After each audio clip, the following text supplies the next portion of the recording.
Namaskar and welcome to Sansad TV. I am Vishal Dahiya and you're watching our show Perspective, where we bring you a holistic view of all the key issues. Now, recently, a new trilateral security partnership was announced between Australia, the United Kingdom and the United States of America for the Indo Pacific.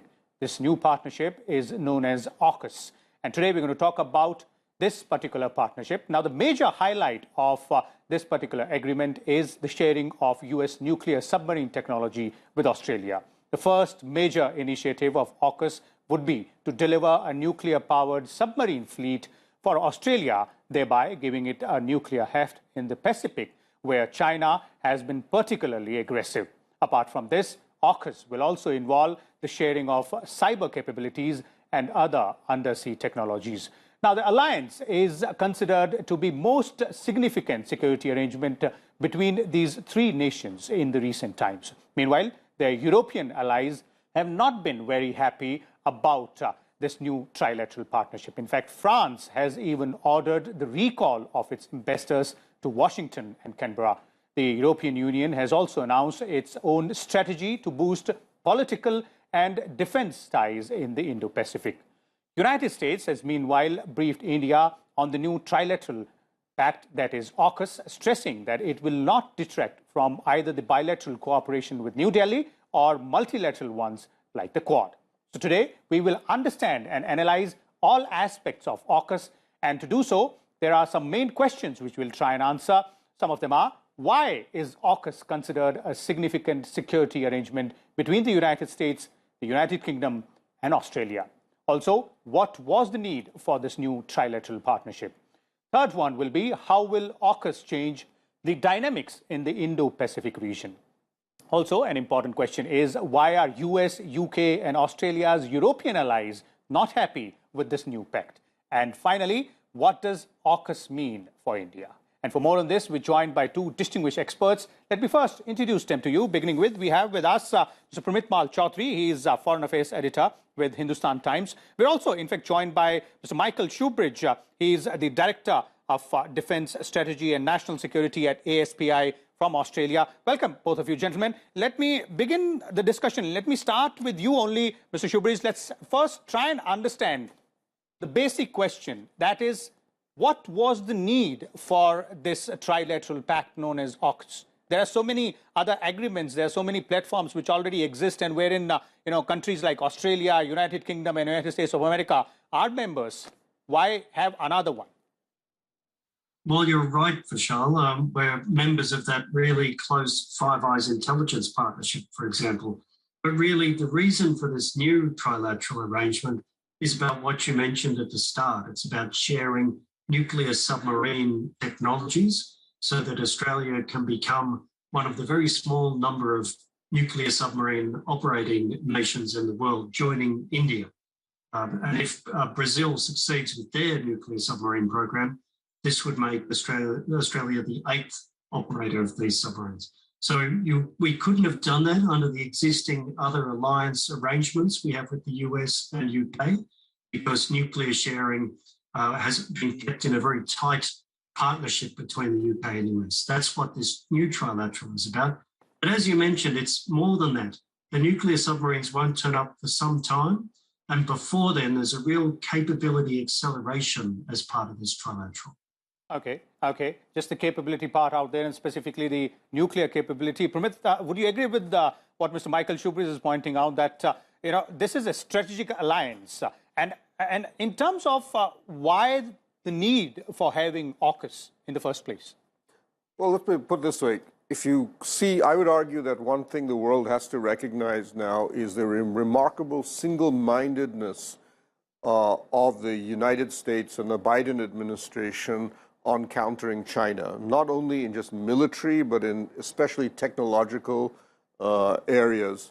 So you see the Americans investing strongly in a whole set of relationships, some of them which were older but didn't have much weight in them. For example, the Quad, which is now expanding at a dramatic rate.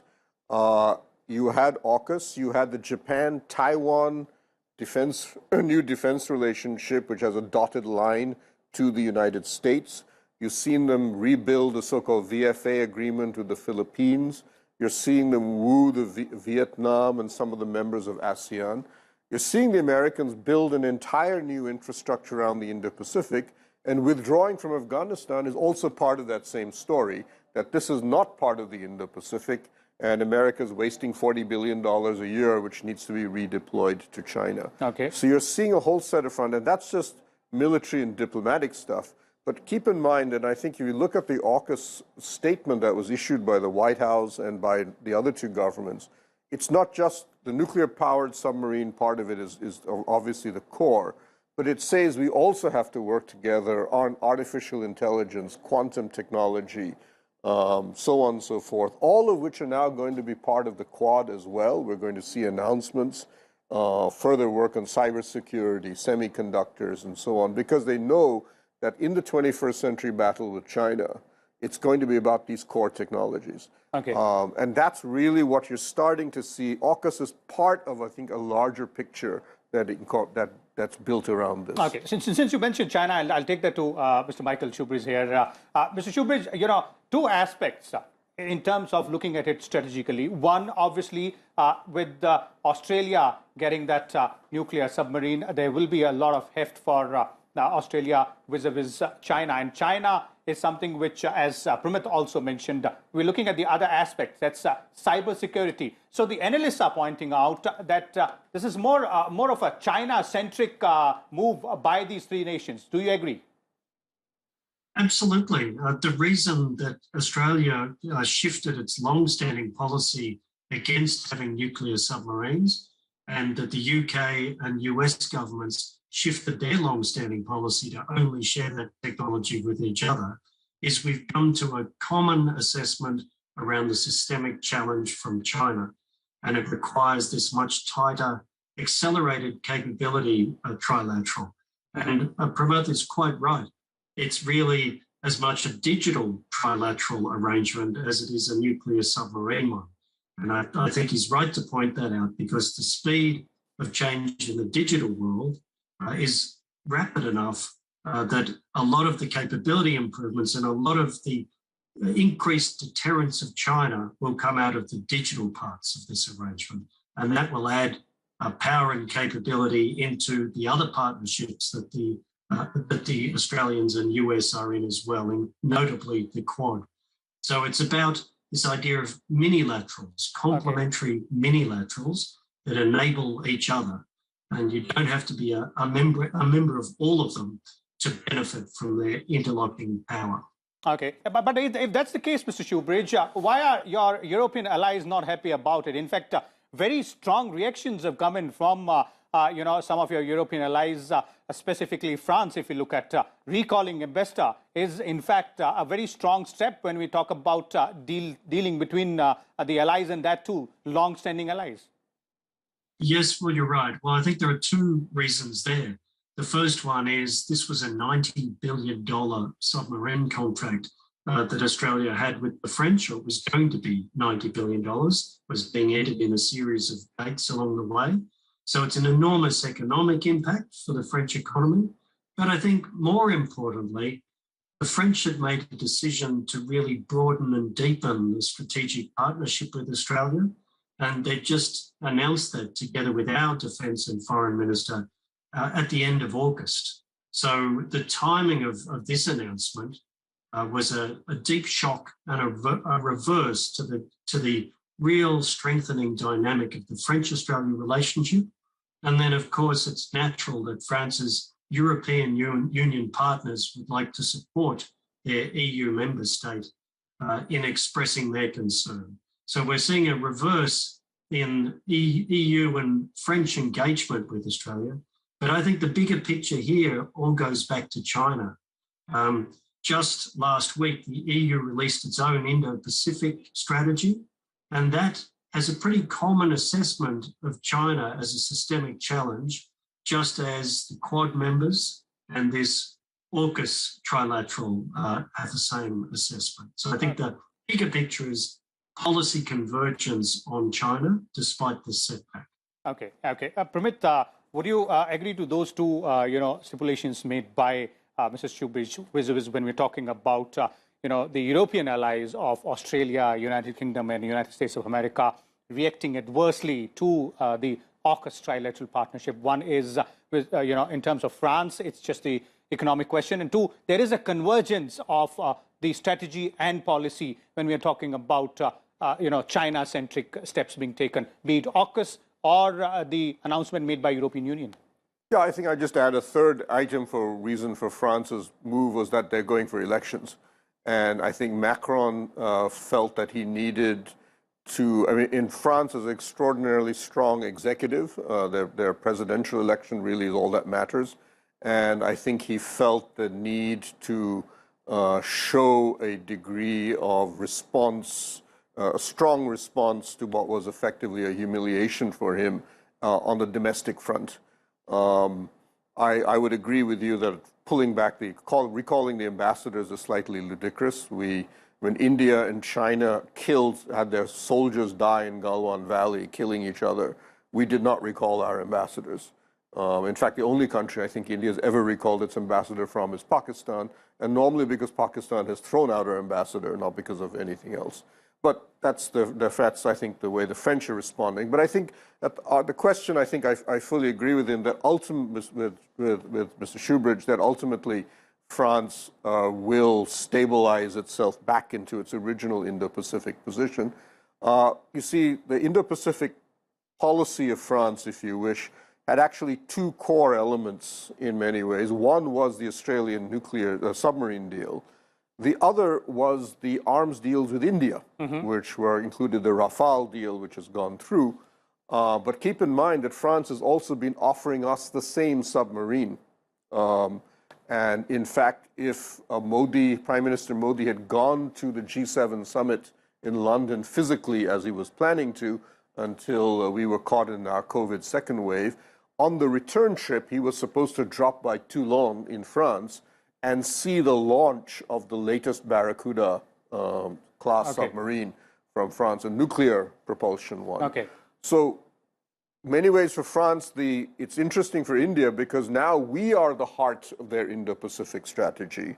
We are the ones, and it's important to note that while France pulled out of a planned foreign minister meeting between Australia, India, and France, they agreed that they said we still want to meet the Indian foreign minister and continue to talk about the Indo-Pacific with India, because in many ways that has to compensate, if you wish, for what's now happened between India and Australia, at least in the short term. Okay.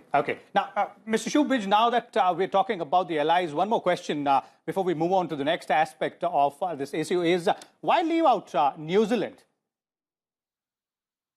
Well, that's pretty straightforward, really, Vishal. That's because New Zealand has a long-standing policy of not allowing nuclear-powered or armed warships to enter its waters. And Prime Minister Ardern confirmed that policy as the Australia-UK-US Trilateral was announced.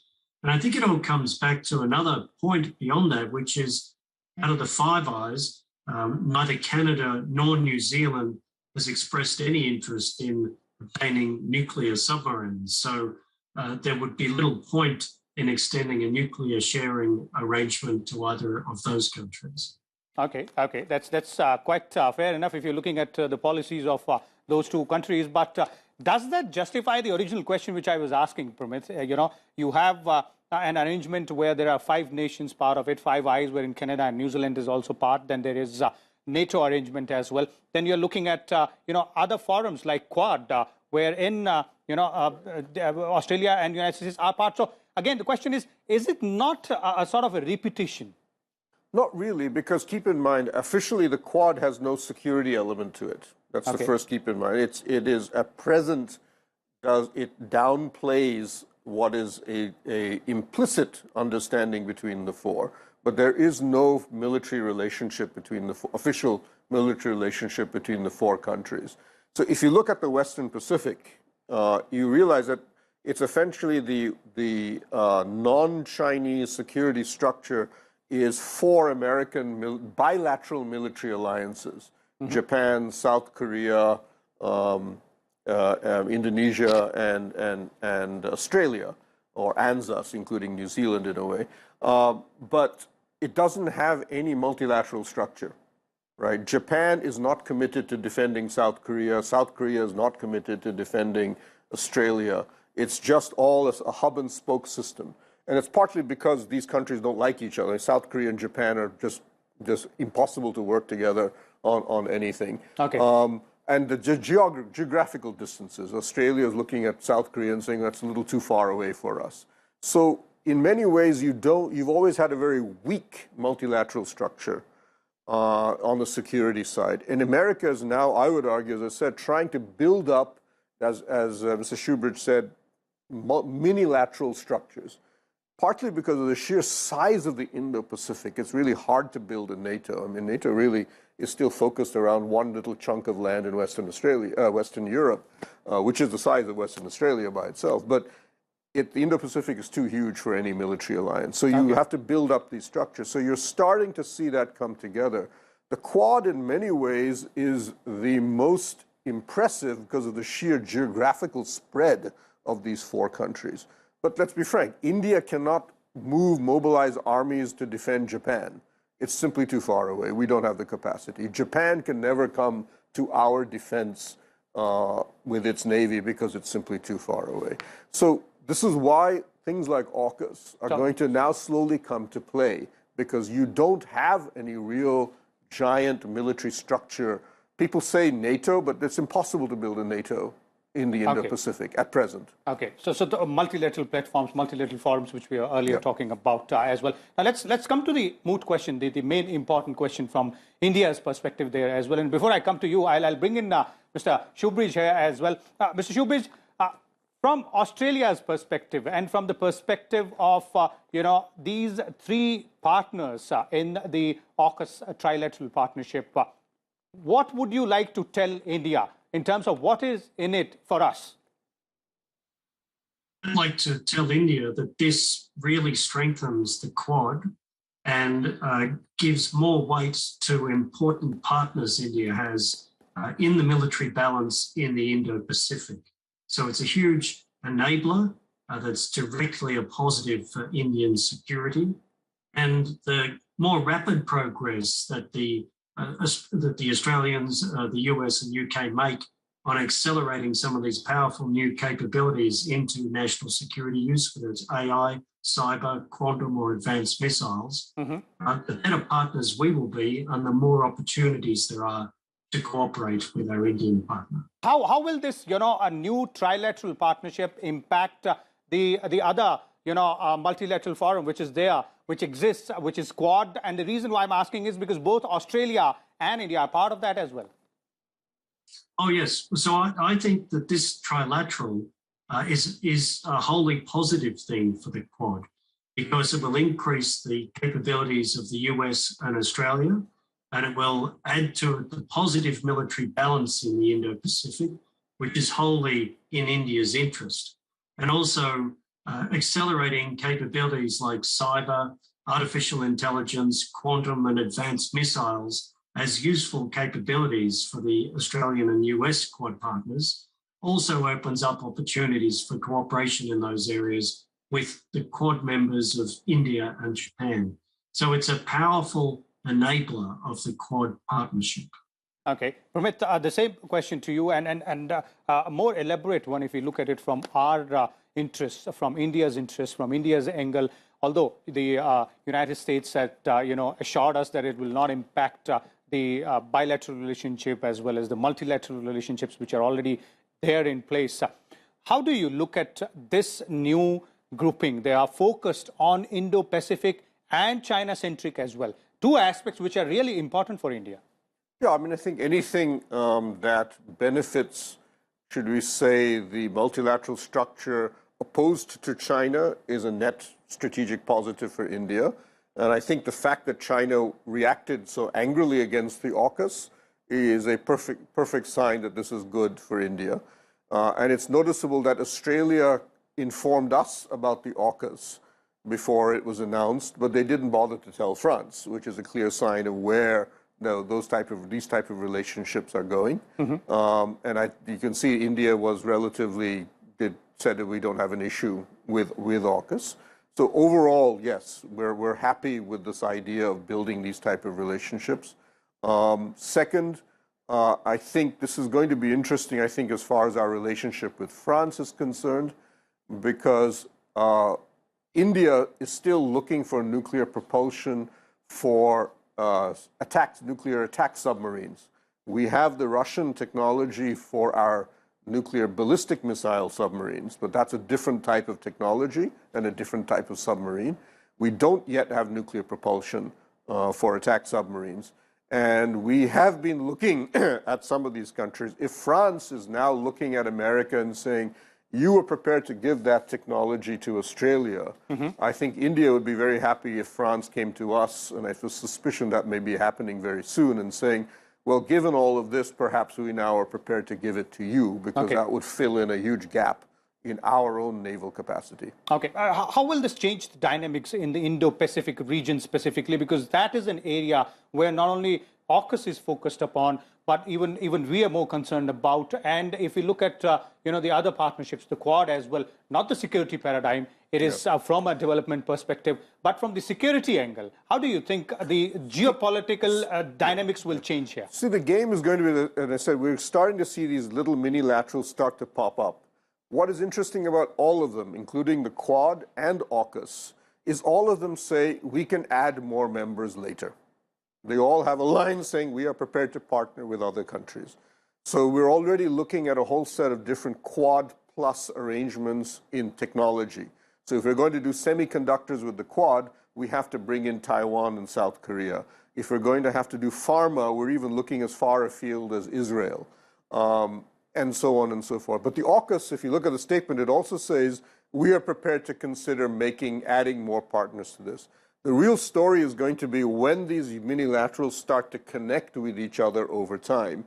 And a lot of that is going to depend on a number of issues, but most importantly, China's own behavior over the next decade. Okay. Mr. Shoebridge, quite interesting point out there, which has been raised by Pramit, in terms of the AUKUS statement, the joint statement itself, and the concept or the issue of adding in more partners. So from your perspective, how do you think things will move ahead in this particular aspect? Because more countries, more nations joining in these endeavors will definitely help the cause. Yes, Vishal, you're right. But I think there's an important reason that these minilateral groupings, like the Quad and this new trilateral, have been formed, and that is this idea of fast multilateralism. So the core idea there is that each of the partners in these particular groupings has to want to move at the same tempo as the other partners. And if they're willing to do that, and they have a sense of common purpose, then yes, those groupings can grow. But speed is the key here because of the pace of change of the strategic environment and the technological environment. And that's why I think you're seeing these focused smaller groupings that do have the potential to grow, but they must first deliver some progress and do so with the speed of the environment. Okay, so there it is. Thank you so much, Mr. Michael Shoebridge, and Pramit there as well for sharing your views and inputs on this very important aspect that is the new trilateral partnership, AUKUS, between the United States of America, the United Kingdom, and Australia. Now, the focus of this partnership is clearly on Indo Pacific and countering China, as our experts were pointing out, but the major part of that particular focus is equipping Australia with nuclear submarines to give it more heft in the Indo Pacific region. We'll come back again tomorrow with a different topic and explain the holistic view, the holistic 360-degree perspective in this show. Keep watching Sansad TV. Thank you.